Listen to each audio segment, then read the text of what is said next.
Olá pessoal, aqui Micael Souza do canal Jogos no Tabuleiro. Chegou a altura do mês de ser aqui também um bocado egocêntrico e falar dos projetos que eu fui fazendo ou de coisas que foram acontecendo relacionadas com os jogos de tabuleiro, nesta abordagem que eu vou fazendo de aquela que nós chamamos normalmente de jogos para objetivos, a jogos sérios,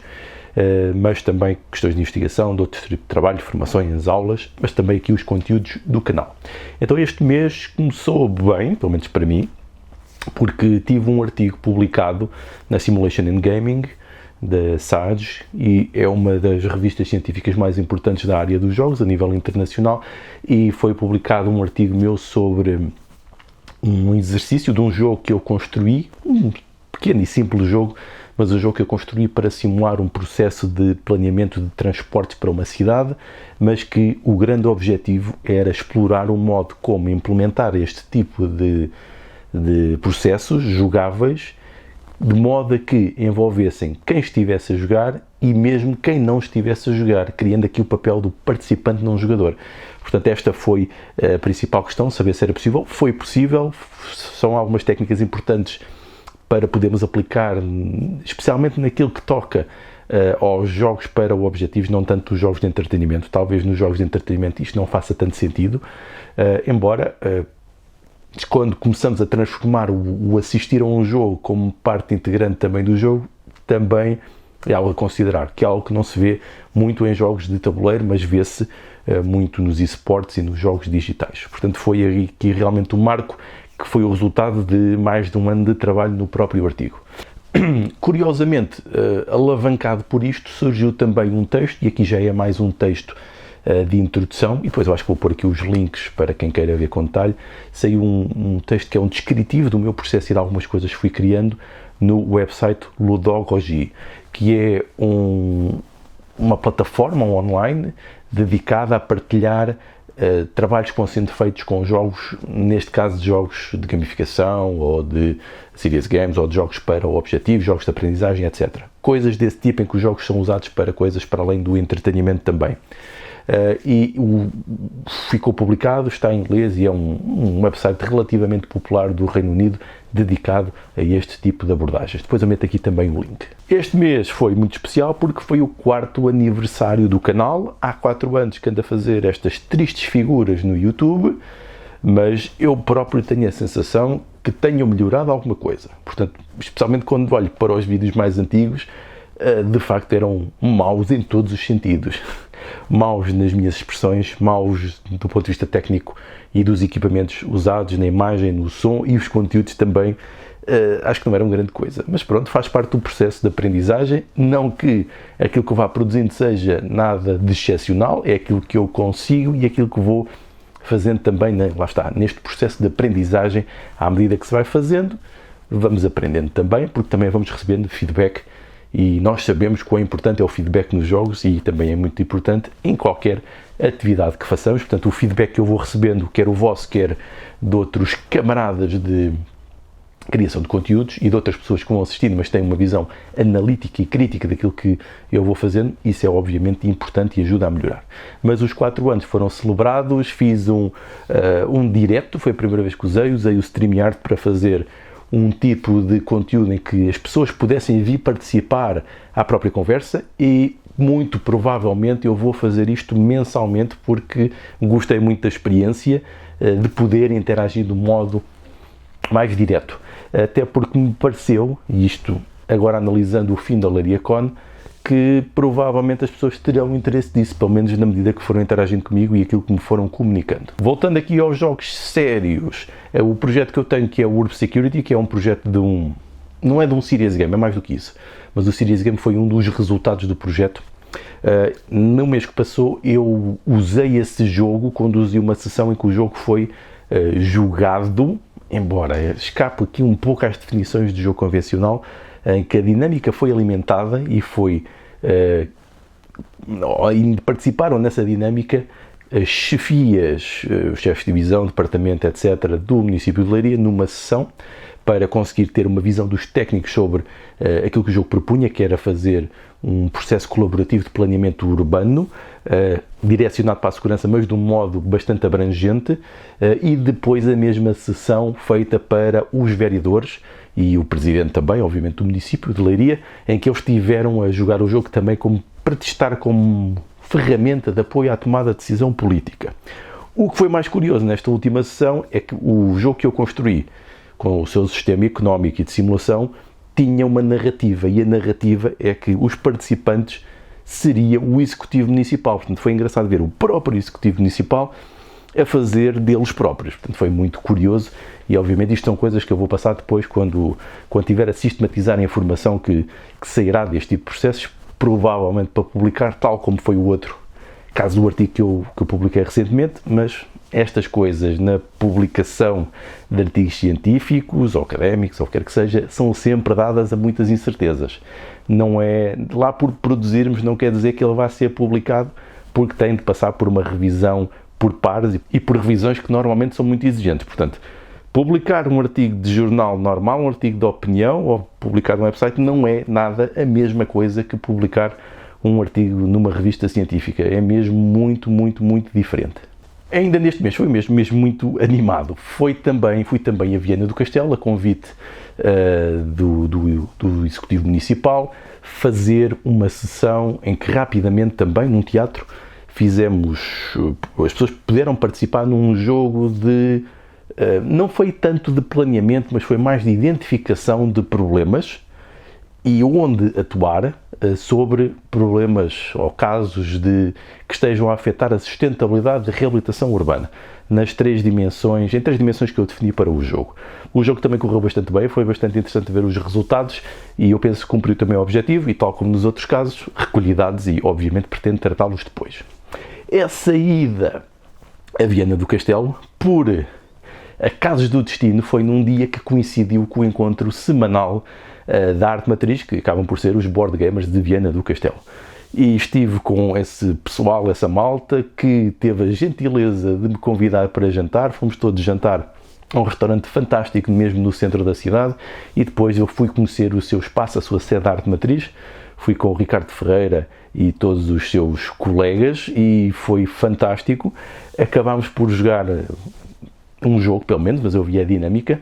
e joguei Age of Steam, e o mais curioso que aconteceu aqui é que a pessoa que ganhou, que também veio com outro amigo, era a segunda vez que estava a jogar um jogo de tabuleiro moderno. Instantes antes tinha jogado Carcassonne uma vez e a seguir foi jogar Age of Steam e ganhou.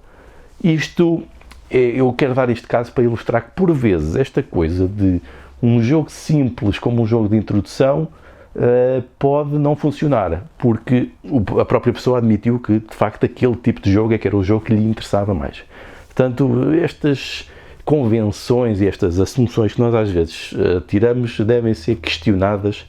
e eu acho que um dia destes, em breve, vou convidar aqui alguém para debater isto comigo. Foi também um mês em que continuei com o processo do Gym to be Kind, em que usamos jogos para treinar competências nos futuros profissionais de saúde, aqui na Escola Superior de Saúde de Leiria, do Politécnico de Leiria. Tem sido sempre uma forma de experimentar coisas novas, que depois apoia todos os outros projetos de investigação que eu estou a fazer, e aqui é o caso de, pelo menos nesta nova edição, é como incluir, por exemplo, 20 e tal pessoas ao mesmo tempo, usando sempre a mesma dinâmica e ter uma estrutura de controle e de briefing daquilo que está a ser feito para a avaliação dos conteúdos pelos facilitadores. Portanto, aqui uma série de coisas a serem analisadas ao mesmo tempo. Neste mês também fiz um mini curso para agilidades, que é um spin-off que a Marlene Rosa, que é uma das fundadoras, ou a grande ideóloga por trás do Gym to be Kind, e que tem trazido os jogos e tem explorado os jogos aqui na Escola Superior de Saúde de Leiria. Portanto, ela convidou-me para fazer uma pequena sessão e fizemos uma sessão online em que foi uma introdução a de como estes jogos, ou alguns tipos de jogos dentro da gama dos jogos de tabuleiro modernos, mas também pensando sobre alguns elementos de design e refletindo sobre eles, como eles podem ser aplicados aos cuidados geriátricos. E as possibilidades aqui são imensas e temos múltiplas versões e maneiras de poder aplicar isto, quer seja diretamente com os utentes, quer com todos aqueles que lhes prestam apoio. Portanto, imensas possibilidades para aplicar isto. Este mês também andei de volta de outros protótipos Eu nunca criei nenhum jogo comercial, mas estou constantemente a criar jogos novos, com novos designs e reimplementações de algumas coisas para os processos de jogos sérios. Portanto, foi o mês de criar um novo jogo que talvez daqui a uns tempos já estará em condições de ser mostrado associado a outro tipo de processo. Vamos chamar-lhe um processo de eficiência, mas vamos ver no futuro. Este mês também participei, e agora vou ter mesmo que ler para não me enganar, na 17ª International Conference of Persuasive Technology, mais especificamente no workshop de Digital Nudging and Digital Persuasion, que aconteceu no Qatar. Foi virtual, portanto fui ao Qatar no instante e voltei, mas participei nesta sessão para apresentar um artigo de um caso, e depois isto está de ficar disponível online, entretanto, numa base de artigos também académicos e científicos, e depois eu acho que vai ficar um Open Access, o que quer dizer que todos poderão aceder, e será melhor assim, porque por vezes a ciência está um pouco limitada a quem tem os acessos através das universidades, mas não vai ser o caso deste, em que foi uma técnica de nudging. O que é o nudging? O nudging é algo que vem da economia comportamental, em que nós usamos uma série de técnicas para levar as pessoas a fazer coisas, mas sem as forçar. O que eu acabei por fazer quando houve aqui o desafio para pensar numa coisa relacionada com isto, eu pensei, mas de facto os jogos fazem-nos imenso nudging, fazem imenso nudging, isto não se pode dizer assim, mas levam a gerar processos de nudging. Porquê? Porque através dos sistemas de feedback, ou seja, aquilo que nos incentivam e aquilo que nos levam a não querer fazer, influenciam o nosso comportamento para certas coisas. E eu acabei por falar de um processo que implementei em foram duas aulas, em diferentes públicos, uma com um público mais de planeadores do território, que é a minha área, e noutra com pessoas mais da área da saúde, onde eu vou dando um saltinho, apesar de não ser a minha área. E foi um jogo criado através do Google Drawings para ser jogado através do Zoom. Isto aproveitando então mecanismos dos jogos de tabuleiro transpostos para outra plataforma e para poderem ser jogados à distância. E os resultados foram positivos, levou ao objetivo do nudging, que era gerar mais colaboração e identificar aquilo que são os requisitos da colaboração para qualquer processo generalista. Portanto, isto vai ficar depois também disponível. Neste mês consegui divulgar apenas um tutorial e análise, foi do Messina 1347, o famoso jogo do Vladimir Sury, e foi também a coautoria, mas eu gravei mais, mas não os consegui ainda editar para colocar. Portanto, em breve eu tenho pelo menos 3, salvo erro, já tutoriais e análises gravados, mas que ainda não tive possibilidade de editar. Felizmente consegui este Messina 1347, que para mim foi um dos jogos mais interessantes de 2021 e até está nos tops que eu referi, porque é um jogo que mistura várias coisas, tem motor de produção alternativo, tem interações com os outros jogadores, acaba por ser bastante temático e tem, eu diria que uma duração e uma complexidade aceitável, embora do ponto de vista gráfico eu acho que não esteja perfeito, mas de resto está muito bom. Este mês também houve a oportunidade de fazer 2 conversas, uma com o Luís Perdigão sobre, lá está, aquilo que já falei no início, como introduzir e como entrar no hobby, onde entram questões como que jogos comprar, que jogos experimentar, se há gateway games, ou seja, jogos de entrada ou não, e que tipo de comportamentos e como é que nos podemos relacionar na comunidade. Nas conversas também tive, obviamente, a conversa com o Paulo Soledade, que estava planeada já há imenso tempo, mas foi o momento, eu diria que foi o momento ideal, uma semana antes da Leiria Con 2022 arrancar. Tínhamos planeado fazer isto para sair especificamente antes da convenção, para poder enquadrar, para quem não soubesse ou não conhecesse tanto ou tão bem a história da própria Leiria Con e o que é que iria estar disponível, e serviu também para fazer essa introdução. Este mês dei forte nos vídeos das análises em 3 minutos, embora a maior parte deles não tenham tido 3 minutos. Mas pronto, eu vou manter o título da rúbrica e acaba por reforçar esta tentativa de ser mais compacta. E foi direcionada para 3 jogos relativamente simples e do âmbito do mercado nacional, porque uma vez que grande parte dos outros criadores de conteúdos se dedicam muito a este tipo de jogos, eu acho que aplicar um método mais profundo ou de vídeos mais longos não fará muito sentido. O melhor contributo que eu posso dar é tentar fazer um conteúdo o mais rápido possível para ter um maior impacto, deixando quem queira aprofundar então estes conteúdos e este tipo de jogos para os outros canais que fazem, obviamente, um trabalho muito bom. Portanto, foram para os jogos Zookeeper, que eu acho que é um bom jogo, simples e para jogar com crianças. Depois também ao Rocio, que andava para ser feito aqui há imenso tempo, finalmente consegui. E para o Café, que tem sido um sucesso aqui em casa, referindo já a expansão. Portanto, tentei condensar isto tudo para fazer vídeos rápidos, na tentativa de criar um conteúdo assim diferenciado, mais rápido, de consumo quase imediato. No entanto, nestes vídeos eu usei uma câmera alternativa e a imagem não ficou tão boa como eu queria, portanto eu acho que vou continuar a usar esta câmera, para pelo menos, não é por serem curtos que devem ter pior qualidade de imagem, para a qualidade da imagem se manter a mesma, tal como aparece nestes vídeos. Depois deu para fazer ainda um vídeo sobre livros, falei de um livro que eu fui lendo nos últimos tempos, era um livro que dá para ir lendo com pausas, um livro do Ian Livingstone sobre Board Games and 100 Moves, qualquer coisa deste tipo, que está disponível, que é um bom livro de introdução para uma leitura mais leve, mas que tem conteúdos relevantes e que eu diria que poderiam ser úteis para uma grande parte dos interessados em saber algo assim já simples, mas estruturado sobre as histórias e os tipos de jogos de tabuleiro. Para rematar, consegui fazer também mais um vídeo sobre notas de game design e aqui não foi um conteúdo tão estruturado como alguns dos outros, ou como um outro que eu já gravei, mas ainda não consegui editar. Aqui foi mais um conteúdo leve, referindo 3 jogos que são paradigmáticos na história dos jogos e como eles podem ser úteis para treinar design de jogos, game design, mesmo sem estar a fazer game design e sem estarmos conscientes disso. E, portanto, vejam o vídeo. Eu penso que são 3 jogos que, se nós os jogarmos, ou pelo menos compreendermos o sistema,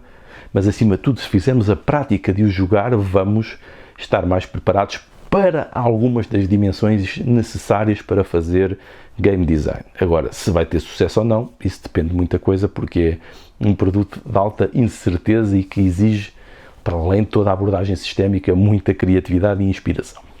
Bem, foi o resumo deste mês das coisas que fui fazendo e espero que não tenha sido demasiado maçador, mas que possa ter tido algum tipo de utilidade nestas análises comuns, em que eu vou